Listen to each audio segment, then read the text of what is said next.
The Liberal government and Justin Trudeau are telling Canadians that their gun ban will improve public safety. But experts from all sides agree that the gun ban and Bill C-21 is the wrong approach. The question is, do law enforcement officials in Canada support the government's approach to improving public safety as the government claims? Or do they actually completely disagree? Listen to what this member of parliament has to say. Many law enforcement officials have already said this measure will not be effective, including the current RCMP commissioner, the former OPP commissioner, police chief of Vancouver, former president of the Canadian Association of the Chiefs of Police, representatives of the Winnipeg and Halifax police services, and police chiefs of Regina and of Saskatoon. In 2019, the Canadian Association of Chiefs of Police did not support calls for a ban on handguns, and the former president, Vancouver Police Chief Adam Palmer, says, quote, "In every single case, there are already offenses for that. They're already breaking the law, and the criminal law in Canada addresses all of those circumstances. The firearms laws in Canada are actually very good right now. They're very strict." Former OPP Commissioner Chris Lewis says, quote, "This municipal handgun ban is ridiculous. It would only impact legal owners. The gangbangers are already possessing, carrying them in defiance of the criminal code, and don't fear police, whose hands are tied, and weak judicial systems."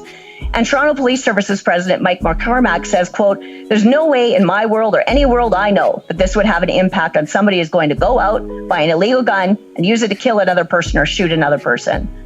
In 2019, Toronto's police chief Mark Saunders reported that most guns used in crime were illegally smuggled in. He said, quote, "When it comes to the handguns, I believe 82% of the crime guns in the city are coming from the U.S."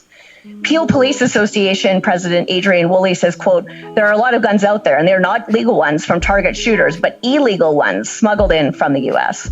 In June 2019, the former Toronto police chief was asked about banning handguns in Canada. He said, quote, "I believe that would be potentially a very expensive proposition, but just as importantly, it would not, in my opinion, be perhaps the most effective measure in restricting the access that criminals would have to such weapons, because we'd still have a problem with them being smuggled across the border." Of course, the former Toronto police chief I'm referring to is the current Minister of Public Safety. But this pattern of saying one thing and doing another, of literally making things up, of not having the evidence to support the legislation to show it will achieve stated outcomes, should make every other Canadian, every single Canadian, question and challenge the Liberals to prove their laws will actually make a difference for public safety and combat gun crimes too. The president of the National Police Federation, Brian Sauvé, says, quote, "The evidence is that illegal gun trafficking leads to criminals owning guns, which leads to crimes with firearms. We need to look at the source of the problem. The vast majority of gun crime committed in Canada is by gangs and criminals using already illegal guns, most often illegally smuggled in. That needs to be repeated because Bill C-21 clearly misses the mark."